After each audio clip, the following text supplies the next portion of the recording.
नमस्कार, स्पॉटलाइट हरियाणा में आपका स्वागत है। मैं हूं वैशाली चौधरी।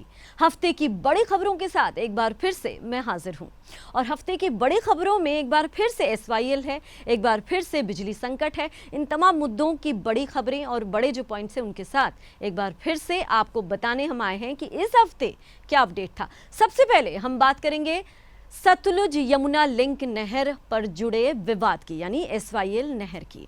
एसवाईएल नहर को लेकर हरियाणा और पंजाब में ठन गई है। किस तरह का माहौल अभी बना हुआ है, और आपको बता दें कि हाल ही में आम आदमी पार्टी से राज्यसभा सांसद सुशील गुप्ता ने एक बड़ा बयान दे दिया। उन्होंने कहा कि 2024 में जब हरियाणा में आम आदमी पार्टी की सरकार बनेगी, उसके बाद प्रदेश के हर गांव में एसवाईएल नहर का पानी जो है वो पहुंचेगा, हर गांव में वो पानी पहुंचेगा। और इस बयान के बाद कहीं ना कहीं न सिर्फ हरियाणा बल्कि पंजाब में भी सियासत गर्मा गई है। किस तरह की सियासत अब चल रही है एसवाईएल को लेकर, देखें ये रिपोर्ट।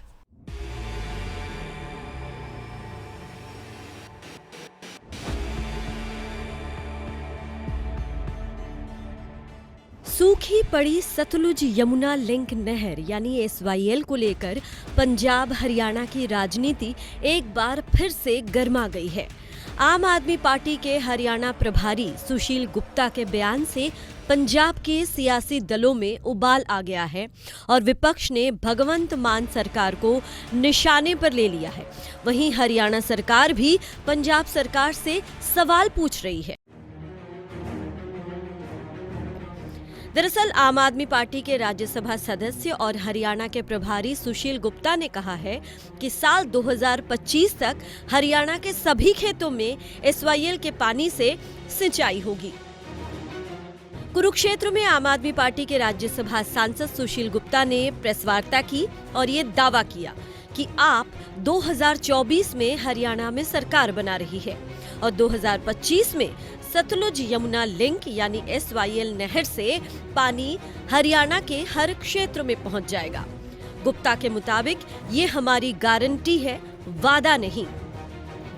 हरियाणा और पंजाब को अलग हुए 50 साल हो गए। इस 50 साल में कई बार केंद्र में, पंजाब में और हरियाणा में कांग्रेस की सरकार रही और कई बार केंद्र में, हरियाणा में और पंजाब में बीजेपी की सरकार रही। ये मुद्दा हल नहीं करना चाहते, ये बना कर रखना चाहते हैं ताकि इस मुद्दे पे लेके वोट की राजनीति खेलते रहे। हमारी पंजाब सरकार में आ गई है, पंजाब के अंदर हमारी सरकार आ गई है। 2024 में हरियाणा के अंदर हमारी सरकार आ रही है। 2025 में हरियाणा के हर खेत के डोले पे पानी पहुंचेंगे। ये हमारा वायदा नहीं है, गारंटी है। बिल्कुल। सतलुज यमुना लिंक यानी एसवाईएल पर पंजाब और हरियाणा में आम आदमी पार्टी की अलग अलग सियासत हो रही है। वहीं पंजाब के वित्त मंत्री हरपाल चीमा ने कहा कि पंजाब के पानी पर पंजाब का हक है। पंजाब के पानी की एक बूंद भी किसी दूसरे राज्य को नहीं जाने देंगे। जो भी कुर्बानी करनी पड़ी हम करेंगे, अपनी जान कुर्बान कर देंगे, लेकिन एक भी बूंद पानी नहीं जाने देंगे। पंजाब ਦੇ ਪਾਣੀਆਂ ਉੱਤੇ ਪੰਜਾਬ ਦਾ ਹੱਕ ਹੈਗਾ। ਇੱਕ ਵੀ ਬੂੰਦ ਪੰਜਾਬ ਦੇ ਪਾਣੀ ਦੀ ਕਿਸੇ ਵੀ ਸੂਬੇ ਨਹੀਂ ਜਾਣ ਦੇਵਾਂਗੇ। ਜਿਹੜੀ ਵੀ ਕੁਰਬਾਨੀ ਕਰਨੀ ਪਈ ਪੰਜਾਬ ਲਈ ਉਹ ਕੁਰਬਾਨੀ ਕਰਾਂਗੇ, ਆਪਣੀ ਜਾਨ ਕੁਰਬਾਨ ਕਰ ਦਿਆਂਗੇ। ਇੱਕ ਵੀ ਬੂੰਦ ਪਾਣੀ ਦੀ ਪੰਜਾਬ ਦੇ ਪਾਣੀ ਦੀ ਬਾਹਰਲੇ ਸੂਬੇ ਨਹੀਂ ਜਾਊਗੀ। ਮੈਂ ਹੈਰਾਨ ਹੈਗਾ ਕਿ ਜਿਹੜੇ ਲੋਕ ਸਾਨੂੰ ਸਵਾਲ ਪੁੱਛ ਰਹੇ ਨੇ ਕਿ ਇਹ ਸਾਰਾ ਮੁੱਦਾ ਉਹਨਾਂ ਦੀਆਂ ਸਰਕਾਰਾਂ ਸਮੇਂ ਖੜਾ ਹੋਇਆ।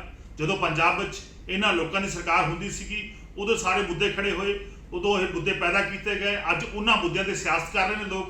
ਬਿਲਕੁਲ ਸਪਸ਼ਟ ਕਰਦੇ ਆ ਕਿ ਪੰਜਾਬ ਸਰਕਾਰ ਇੱਕ ਵੀ ਬੂੰਦ ਪਾਣੀ ਦੀ ਬਾਹਰ ਨਹੀਂ ਜਾਣ ਦੇਊਗੀ। ਇਹਦੇ ਲਈ ਕੋਈ ਵੀ ਲੜਾਈ ਲੜਦੀ ਪਈ ਅਸੀਂ ਡਟ ਕੇ ਲੜਾਂਗੇ। वहीं पंजाब कांग्रेस के वरिष्ठ नेता और विधानसभा में विपक्ष के नेता प्रताप सिंह बाजवा ने सतलुज यमुना संपर्क नहर के मुद्दे पर आम आदमी पार्टी पर निशाना साधा है। बाजवा ने कहा कि आपके राष्ट्रीय संयोजक और दिल्ली के मुख्यमंत्री अरविंद केजरीवाल एसवाईएल मुद्दे पर अपना स्टैंड क्लियर करें और बताएं कि इस मुद्दे पर वो पंजाब के साथ हैं या हरियाणा के साथ।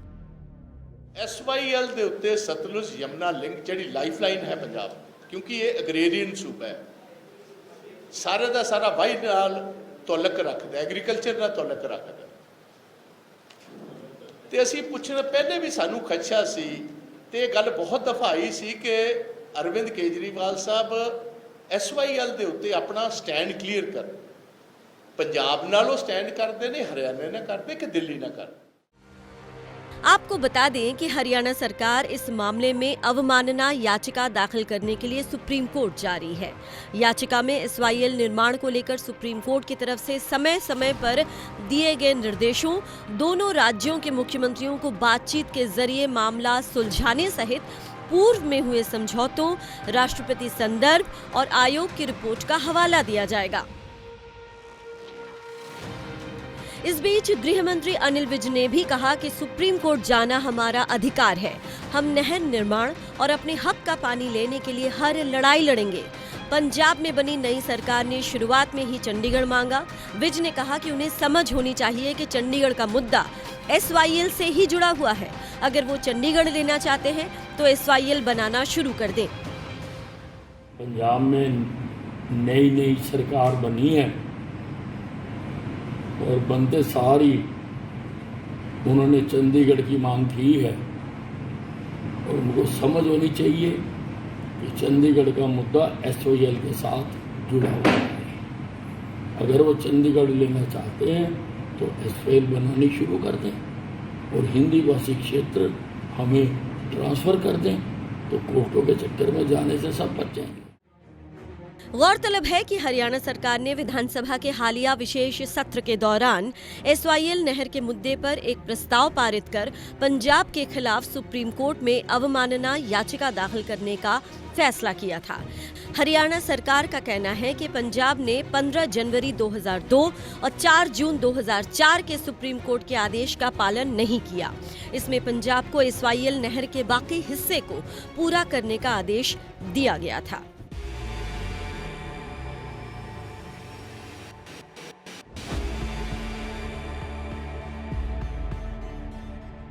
विवाद हालांकि नया नहीं है, पर ये तब अधिक गहरा गया जब पंजाब में आम आदमी पार्टी की सरकार बनते ही मुख्यमंत्री भगवंत मान ने पंजाब विधानसभा में एक प्रस्ताव पारित कर चंडीगढ़ पर अपना पूरा दावा जता दिया। ऐसे प्रस्ताव पारित कर दावे पंजाब की पिछली सरकारें भी करती रही हैं, पर हरियाणा के लिए भगवंत मान का ये कदम इसलिए अप्रत्याशित था क्योंकि उससे कुछ ही दिन पहले भगवंत मान हरियाणा राजभवन में होली पर मुख्यमंत्री मनोहर लाल के साथ भाईचारे के रंग खेल कर गए थे। बहरहाल, जिस तरह से ये मुद्दा दिन ब दिन गर्माता जा रहा है, अब देखना ये लाजमी होगा कि पासा किस करवट बैठता है। लंबे समय की बात की जाए तो हरियाणा प्रदेश के साथ साथ पंजाब में एसवाईएल का मुद्दा चुनावी मुद्दा रहा है। तमाम राज्यों ने इसकी पहल की है कि आखिरकार एसवाईएल का पानी हरियाणा प्रदेश को मिलना चाहिए। अभी तक हरियाणा प्रदेश के गांवों की डोल पर एसवाईएल का पानी नहीं पहुंचा है। हरियाणा प्रभारी और राज्यसभा सांसद सुशील गुप्ता ने दावा किया है कि 2025 में हरियाणा प्रदेश के गांवों की डोल पर एसवाईएल का पानी पहुंचेगा। अब ये देखने वाला वक्त बताएगा क्या 2025 में आम आदमी पार्टी के जो दावा किया है कि एसवाईएल का पानी हरियाणा प्रदेश के गांवों की डोल पर पहुंचेगा या नहीं, ये तो आने वाला वक्त बताएगा, क्योंकि लंबे समय से एसवाईएल को लेकर राजनीति होती रही है। अब ये देखने वाला वक्त बताएगा क्या एसवाईएल का पानी हरियाणा प्रदेश की गाँव की डोल पर पहुँचता है या नहीं। अपने सहयोगी नवोदित के साथ अशोक यादव, पीटीसी न्यूज, कुरुक्षेत्र। रुक रहे एक छोटे से ब्रेक के लिए। ब्रेक के बाद जारी है स्पॉटलाइट हरियाणा, बने रहिए हमारे साथ।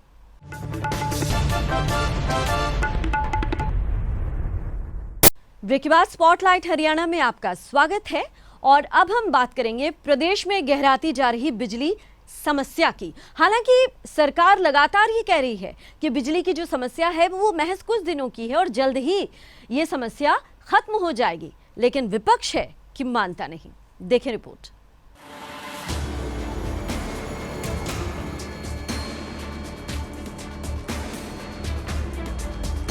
बढ़ती गर्मी के साथ हरियाणा में बिजली संकट और ज्यादा गहरा गया है। 9 से 12 घंटे के कटों के कारण उद्योगों में काम ठप हो गया है। किसान सड़कों पर उतर आए हैं और ग्रामीण भी धरना देने लगे हैं। हालांकि मुख्यमंत्री मनोहर लाल ने कहा है कि जल्द ही समस्या का समाधान हो जाएगा। प्रदेश में बिजली की मांग रोजाना 8,600 मेगावाट तक पहुंच गई है। पानीपत में औद्योगिक क्षेत्र में बुधवार रात 12 घंटे से ज्यादा की बिजली कटौती रही।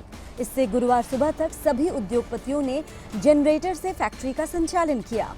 सुबह भी बिजली नहीं आने पर जनरेटर्स बंद करवाने पड़े। मजबूरी में इंडस्ट्रियल एरिया की आधे से ज्यादा फैक्ट्रीज उद्योगपतियों को बंद करनी पड़ी। यही हालात सोनीपत और पंचकुला में रहे। उद्योगपतियों का कहना है कि अगर बिजली निगम को कटौती करनी है तो एक दिन पहले सूचना दी जानी चाहिए, जिससे वे अपनी तैयारी कर सकें। वहीं कपास की फसल की बिजाई के लिए पर्याप्त बिजली न मिलने की वजह से गुरुवार को भिवानी में गोपालवास, मंढोली कलां, हरियावास, सिधनवा, कासनी कलां, खुर्द सहित अन्य गांवों में किसानों ने बिजली घर के सामने जाम लगा दिया। किसानों का कहना है कि बिजली निगम ने 8 घंटे का शेड्यूल बनाया हुआ है, इसके बाद भी कट लग रहे हैं और सिर्फ 2 से 3 घंटे ही बिजली मिल पा रही है। बिजली निगम के अधिकारियों ने 2 दिन में बिजली सप्लाई में सुधार करने का लिखित आश्वासन दिया।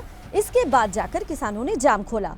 कटों से परेशान ग्रामीणों ने पानीपत के गांव इसराना और हिसार में भी धरना दिया। प्रदेश सरकार ने हफ्ता भर पहले केंद्र को पत्र लिखकर अतिरिक्त कोयला देने की मांग की थी। ये मांग अभी पूरी नहीं हो पा रही। वहीं रोजाना मिल रहे कोयले में भी कटौती कर दी गई है। पहले 10 रैक मिल रहे थे और अब सिर्फ 7 ही मिल रहे हैं। स्थिति में सुधार नहीं हुआ तो आगामी दिनों में बिजली उत्पादन इकाइयों को पर्याप्त कोयला नहीं मिलेगा और बिजली कटों की संख्या बढ़ेगी। बिजली निगम के एसीएस पीके दास कहते हैं कि पहले के मुकाबले कोयले का स्टॉक कम हुआ है। हरियाणा में फिलहाल कोयले की कमी से किसी भी बिजली उत्पादन इकाई को बंद नहीं किया गया है। फिलहाल हरियाणा 1200 मेगावाट बिजली 12 रुपए प्रति यूनिट के हिसाब से खरीद रहा है। इस बीच कांग्रेस भी इस मुद्दे पर सरकार पर हमलावर हो चुकी है। क्या नेता विपक्ष भूपेंद्र हुड्डा, क्या पूर्व बिजली मंत्री कैप्टन अजय यादव और क्या रणदीप सुरजेवाला, सभी एक कतार में सरकार को घेरने में लगे हुए हैं। रणदीप सुरजेवाला ने शनिवार को बाकायदा प्रेस वार्ता कर कुछ आंकड़े दिखाए। सच्चाई ये है कि खट्टर सरकार और जो प्राइवेट इलेक्ट्रिसिटी प्रोड्यूसर, निजी बिजली उत्पादक हैं, उनकी मिली भगत से, सांठ गांठ से ये आर्टिफिशियल बिजली संकट पैदा हुआ है। इस सांठ गांठ का भीषण गर्मी में परिणाम भुगत रहे हैं हरियाणा का किसान, गरीब, मजदूर, साधारण जनमानस और उद्योगपति। और सरकार के खजाने को सैकड़ों हजारों करोड़ रुपए का चूना लगाया जा रहा है। आज केंद्रीय बिजली मंत्री का बयान आया था कि कोयले की कोई कमी नहीं है। तो मेरी समझ में बात नहीं आ रही, या तो केंद्रीय जो मंत्री हैं देश के वो झूठ बोल रहे हैं या हरियाणा सरकार झूठ बोल रही है। असली मुद्दा क्या है कि पिछले 7 साल में जो ये डबल इंजन की जो सरकार है, बीजेपी और जजपा, इन्होंने एक भी नया प्लान नहीं लगाया। वहीं भूपेंद्र हुड्डा ने कहा कि हरियाणा में बिजली की किल्लत होने का सवाल ही पैदा नहीं होता, लेकिन खेदड़ या अन्य थर्मल प्लांट 14 महीनों से चलाए ही नहीं गए हैं। बिजली की तो किल्लत हरियाणा में तो होने का सवाल ही पैदा नहीं था, लेकिन जो अपने ही इनकी थर्मल प्लांट हैं, चाहे खेदड़ का है चाहे कोई है, वो 14 महीने से चलाई नहीं इन्होंने। लेकिन सरकार कह रही है कि पूरे प्रदेश में कट कहीं नहीं लग रहा है। कट लग रहा है, जहाँ भी जाओ वहीं कट लगता है। कई घंटे का अखबारों में पढ़ो, सारे अखबारों में। विपक्ष के तमाम आरोपों पर मुख्यमंत्री मनोहर लाल ने साफ किया है कि बिजली संकट से राहत पाने के लिए अदानी समूह से बातचीत की जाएगी। उन्होंने कहा कि 25 अप्रैल को अदानी समूह के साथ होने वाली बैठक में इस संकट का हल पारस्परिक बातचीत से निकाल लिया जाएगा। अब देखना होगा कि पावर की ये क्राइसिस कब तक सुलझ पाती है। Bureau report, PTC news, Haryana. रुक रहे एक और छोटे से ब्रेक के लिए। जारी है स्पॉटलाइट हरियाणा, बने रहिए हमारे साथ।